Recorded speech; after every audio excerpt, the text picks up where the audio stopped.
Every winter in Erie, you see a lot of snowmen, right? If we get enough snow.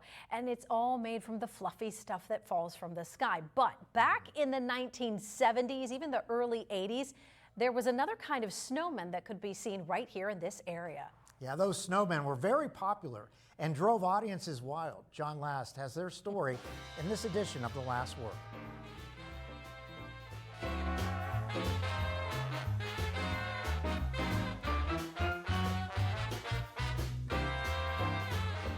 A few weeks ago, I put on my face paint and did a story about legendary rock bands who performed at the Erie County Fieldhouse. After that story aired, I received an email from a viewer who said I should do a story about a legendary rock band from Erie called the Snowmen.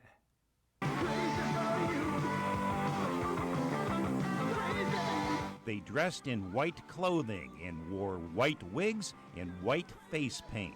They sold out famous concert venues in Southern California. They were the Snowmen from Erie, PA. And we played a lot of those. I caught up with Steve McConnell, the drummer from the group. He said the Snowmen began as a club band in Erie named Speed Queen. There was nothing unusual about them. In 1977, their booking agent told them they needed a gimmick. And he goes, Speed Queen, it doesn't make any sense. He goes, you're all like mismatched on stage, but if you wore white afro wigs and makeup, I'll call you the Snowman. It gets you better money. I thought, nah, I don't want to do that. The thought of making better money soon convinced the band to dress in white and become the Snowmen.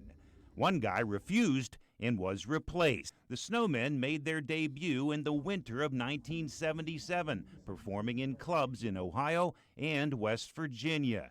The audiences loved them and came to see the Snowmen even during a blizzard. We thought, we must be good enough that they'll come out in the most horrible weather to see us, especially if it snowed badly. And it was just a thing, well, we're the Snowmen, we brought the snow. It was time for the band to triumphantly head back to Erie. They were regulars at a club called Elta Donna's. It was there that Steve began to add more flair to the Snowmen's act.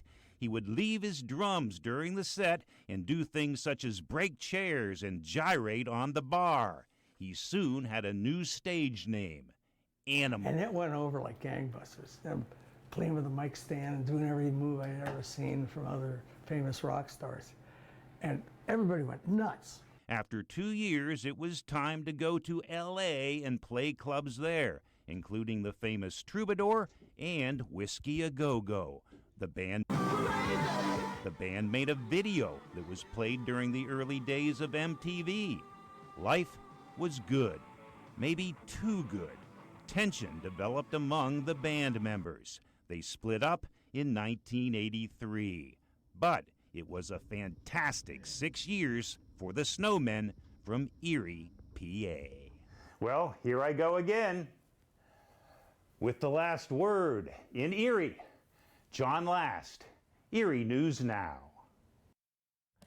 John, thanks for that story. And what a look the Snowmen had. You know, Steve, who John talked to, still gets emotional when he talks about the band breaking up. He played drums for Pittsburgh rocker Donnie Iris, even after his days with the Snowmen. Steve since has had a long career in the medical field.